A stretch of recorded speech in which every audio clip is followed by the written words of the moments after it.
à l'entraînement? J'ai vu qu'il y a quand même quelques visages qui étaient de retour. Oui, alors c'est des séances adaptées, hein. Disons que c'est pour qu'ils réintègrent tout doucement le groupe, mais ils sont pas aptes encore, bien entendu, à évoluer. Mais comme il y avait une partie technique et puis une partie physique, c'est bien qu'ils puissent toucher aussi le ballon avec le groupe, ça fait du bien aux têtes. Ouais, donc il y avait Val, il y avait Khalifa. Ouais. J'ai même aperçu Yann. Non, mais Yann, c'était Il pour a été déconner. juste en. Oui, il a rien fait du tout. Il a Enfin, il a rien rien fait. fait du tout avec le groupe. Ouais, avec le ballon. Donc il y avait surtout Val et Khalifa Ouais, qui ont fait Hmm, une reprise un peu adaptée du coup. c'est ça. D'accord. On est sur du coup, tu te prendras. Enfin, ce sera plutôt janvier du coup Oui, pour eux. oui. D'accord. Idem pour. Alors, j'ai pas vu Brahim, mais idem pour Brahim du coup. Euh, oui.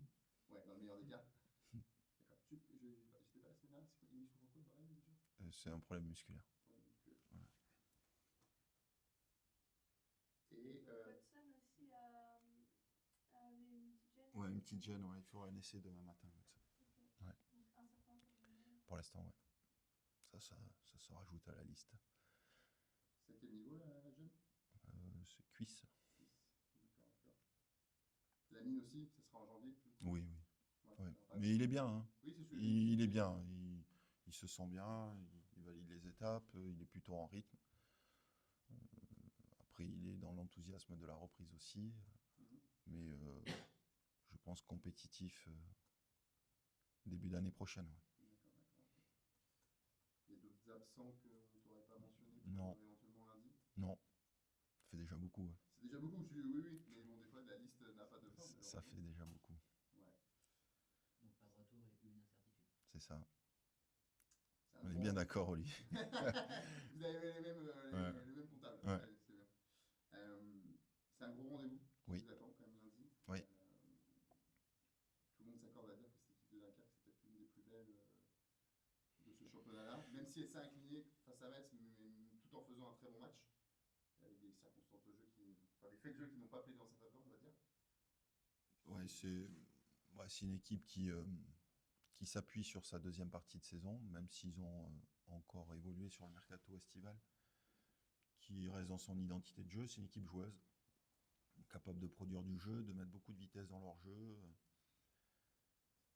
C'est une équipe qui est fort agréable à regarder, c'est vrai. C'est vrai, et puis il y a beaucoup de rythme, beaucoup de volume de course. Et c'est une équipe qui performe vraiment chez elle, puisque elle est, je pense, la meilleure équipe à domicile. Alors Lorient ayant fait un peu moins de matchs, bon. Mais en tout cas, sur les 8 matchs qu'ils ont fait à la maison, ils en ont gagné 7.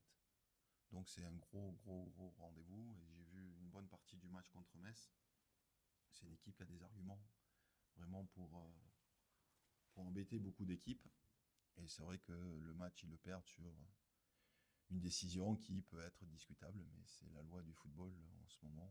Nous aussi, on a eu quelques décisions qui pouvaient être discutables. Mais en tout cas, sur le match qu'ils ont produit à Metz, certainement qu'ils méritaient mieux que ce qu'ils ont obtenu. Ouais. Vous en avez eu un avant-goût en fin de saison passée sur le Ouais. match à Dunkerque. Oui, mais on avait fait un vrai match finalement. Hein. On avait fait un vrai match, ça se joue à pas grand-chose. On a fait une première mi-temps très solide, on avait ouvert rapidement le score. Après, la deuxième mi-temps un peu moins sereine, mais c'est normal. Et puis, vous vous souvenez-vous des égalisations, c'est sur des CPA. Et à la fin, on avait eu cette situation de Brahim qui a tapé la barre. Donc, on avait fait un vrai match et c'est une équipe qui avait fait une deuxième partie de saison excellente, avec beaucoup, beaucoup de points, puisqu'ils étaient vraiment au bas du classement. Et je pense que c'est une des équipes qui a le mieux performé l'an passé sur la deuxième partie de saison.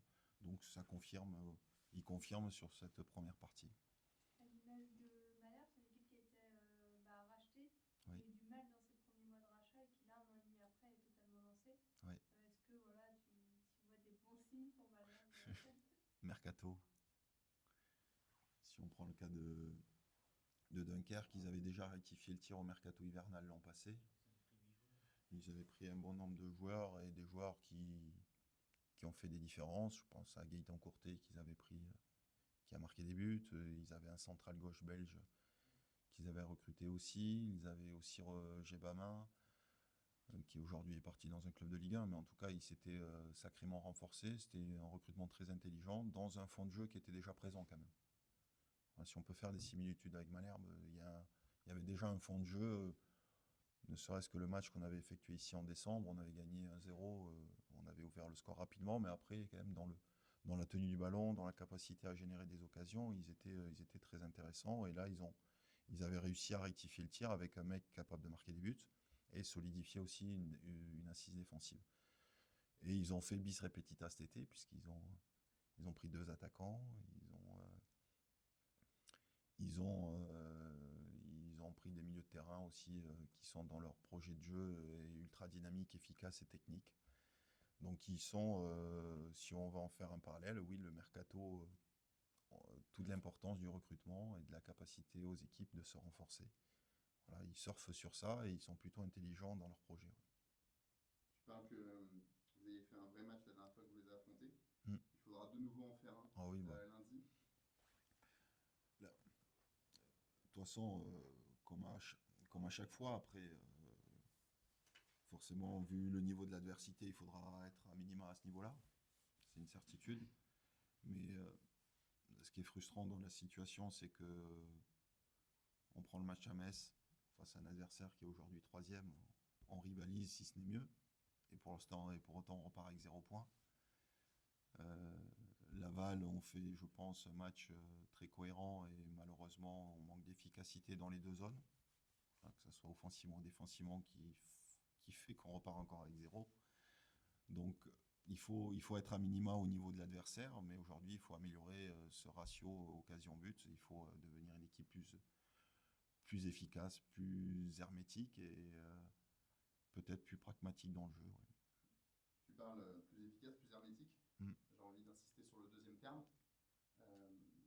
Aujourd'hui, je trouve que ce qui vous pénalise, en tout cas de mon point de vue, c'est ces buts que vous prenez. Moi, j'ai pas vu le match de Laval en direct, je l'ai regardé en replay. Ouais. Donc j'ai essayé de m'attarder beaucoup sur le but que vous encaissez. Ouais. Et avec ma maigre connaissance, j'ai toujours pas compris comment le décalage s'était créé de cette manière-là, en fait.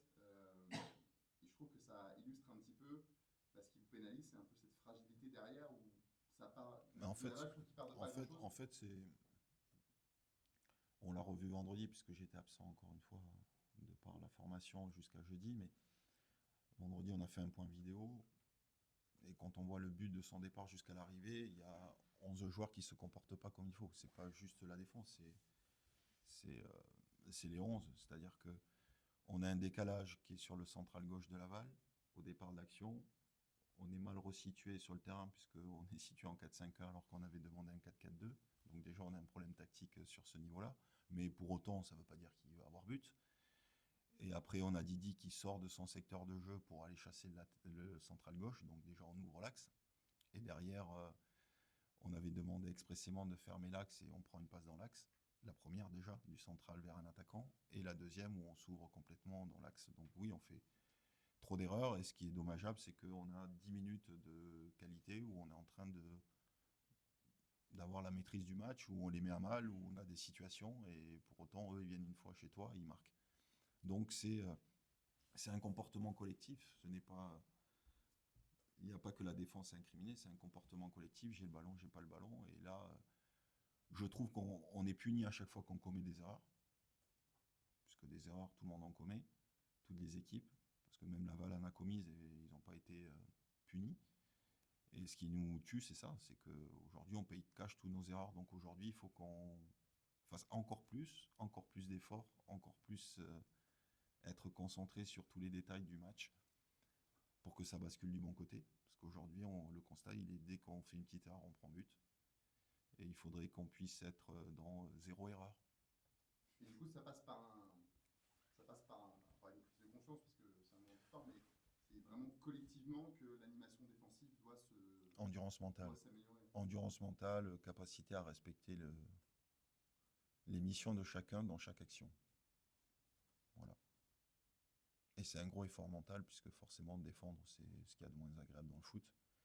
Se repositionner au bon poste, être agressif sur le porteur de balle, compenser le partenaire, couvrir son partenaire, être dur dans le duel, tout ça, c'est des choses qui font pas rêver, mais qui sont ultra importantes pour l'équilibre d'une équipe.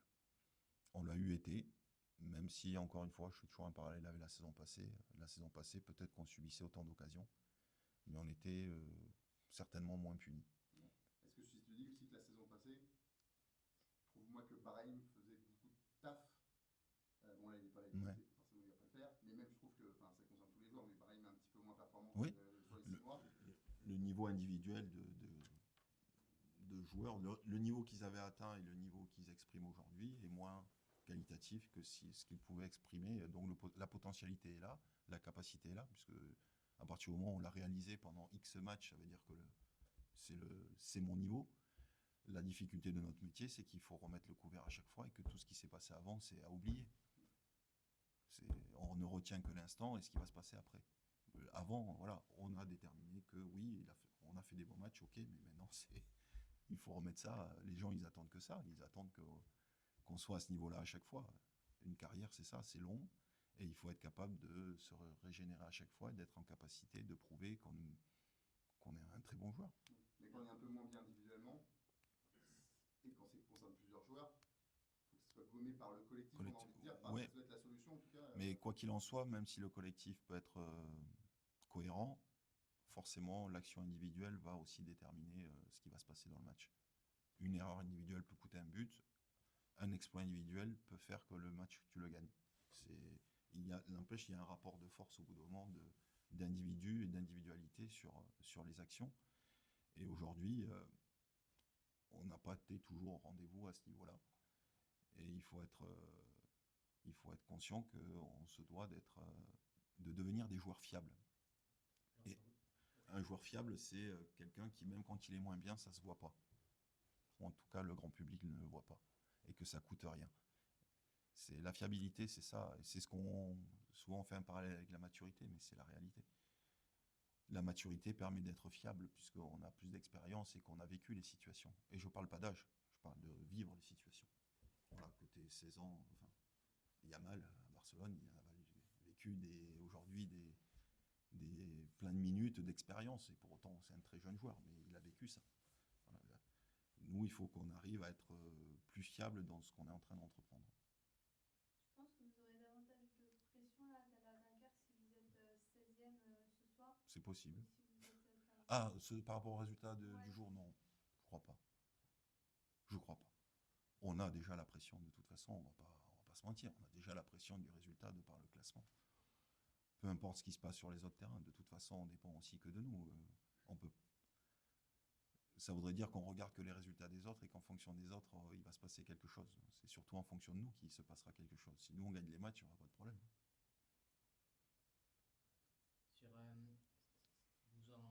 Vous réfugiez jamais derrière cette excuse, cette statistique, mais quand même, il y a cette défense depuis le début de la saison, le nombre de joueurs utilisés, le nombre de blessés, les transferts qu'il y a pu y avoir, forcément, est-ce que ça joue quand même en partie sur la difficulté de solidité défensive? Bien entendu. À partir du moment où on n'a pas toutes nos forces vives, forcément, ça impacte l'équipe dans sa ligne de conduite. Maintenant, une saison est faite normalement d'absence, c'est tout à fait normal, de par les suspensions, les blessures, c'est tout à fait logique. Maintenant, notre problématique, nous, majeure, c'est que ça dure.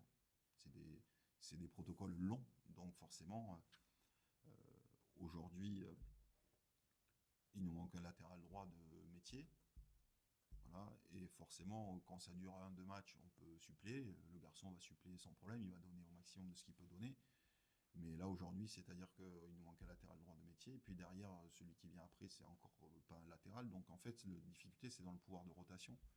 Voilà, dans tous les secteurs de jeu, que ce soit offensivement, au milieu de terrain ou derrière, c'est que aujourd'hui, l'équilibre d'une équipe doit se faire sur la concurrence saine on estime que les meilleurs du moment, c'est ceux-là. Et puis ceux qui sont en capacité de suppléer sont en capacité de suppléer. Là, aujourd'hui, on se retrouve sur des choses où c'est plus complexe parce que les joueurs, ce n'est pas des bons joueurs, c'est qu'il leur manque pour certains de l'expérience pour pouvoir suppléer. Et voilà, je parle aux petits du centre de formation, mais des garçons comme Léo Milinaire, même si ça rentre à Laval, il y a de la cohérence.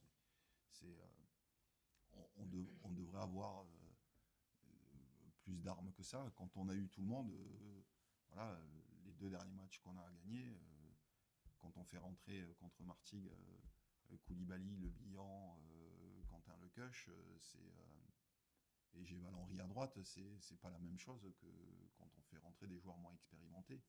Et la preuve en est, c'est que ces matchs-là, on les a gagnés. Et encore, j'avais même pas fait rentrer Lorenzo Rajo, qui est aussi un joueur expérimenté de ce niveau-là.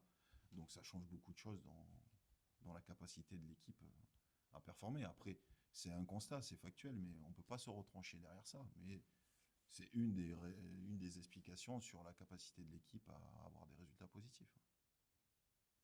Mais, Emmanuel Tim qui est expérimenté, lui il revient ouais. après blessure C'est ça. Mais ça c'est factuel. Si on commence à se dire que non, moi je suis intimement convaincu que même avec ça, on est capable d'avoir des résultats. Voilà, la preuve en est à Laval, malgré cet effectif-là, on aurait dû par ce qu'on a donné gagner ce match-là. Mais c'est un problème d'efficacité qui fait qu'on ne le gagne pas, que ça soit défensivement ou offensivement. Les 2 occasions d'Alex, le poteau de Lorenzo, ça fait déjà 3 grosses situations, et Laval en a 3, si je ne dis pas de bêtises. Le but, une action en fin de deuxième mi-temps, où Yanis fait l'arrêt, et une action en deuxième mi-temps sur une transition, où Yanis fait l'arrêt de nouveau. Voilà. Et sur ce ratio-là, je pense que on peut améliorer ce ratio de par les situations qui sont très favorables. C'est des situations très favorables que l'on obtient. Voilà. Et l'action d'Alex, quand le gardien fait l'arrêt, elle part de notre gardien de but. C'est une action construite du début jusqu'à la fin. Donc c'est ça qui est rageant, c'est qu'on a l'impression des fois de faire des choses vraiment très bien et qu'on n'est pas récompensé. Bon. Très bien, parfait. Allez. Parfait, merci bien. Allez.